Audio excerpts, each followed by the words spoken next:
ابھی بھی ناپ تول کر حضور کی محبت بتاتے ہیں، ناپ تول کے باتیں بیان کرتے ہیں، یار یہ پتہ نہیں بات صحیح ہے یہ نہیں ہے۔ یہاں پر تو اب بحث شروع ہوئی پڑی ہے۔ میرے نبی کریم کی بارگاہ میں ایک صحابی آئے، آ کے عرض کرنے لگے یا رسول اللہ متی الساعۃ یا رسول اللہ۔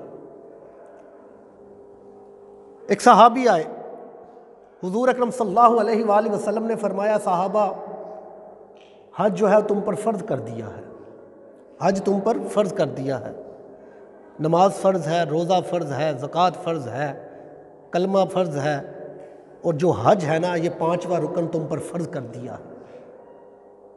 جب حج کا مہینہ آئے تم نے حج ادا کرنا ہے۔ ایک صحابی اٹھا، عرض کرنے لگا یا رسول اللہ کیا حج ہر سال فرض ہے؟ یا رسول اللہ جیسے روزے ہر سال فرض ہے، ہم رمضان میں روزے ہر سال رکھتے ہیں، زکوٰۃ ہر سال فرض ہے، ہم سال کے بعد زکوٰۃ دیتے ہیں، یا رسول اللہ کیا حج ہر سال فرض ہے؟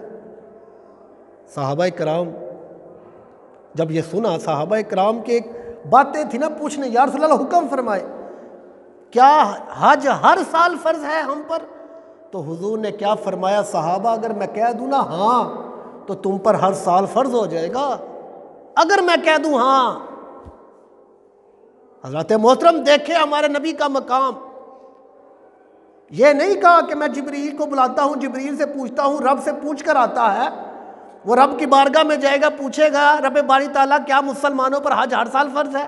جبریل آ کر بتائے گا پھر میں بتا دوں گا، نہیں، حضور نے فرمایا ہاں نام میں اگر کہوں ہاں تو تم پر ہر سال حج فرض ہو جائے گا، لیکن میں نہیں کہوں گا کیونکہ یہ تم پر مشکل زیادہ ہو جائے گا، لیکن زندگی میں ایک بار ضرور حج ادا کرو۔ ارے یہ تو مقام میرے نبی کا تھا، میرے نبی کی شان ہے، میرے نبی کا مقام ہے۔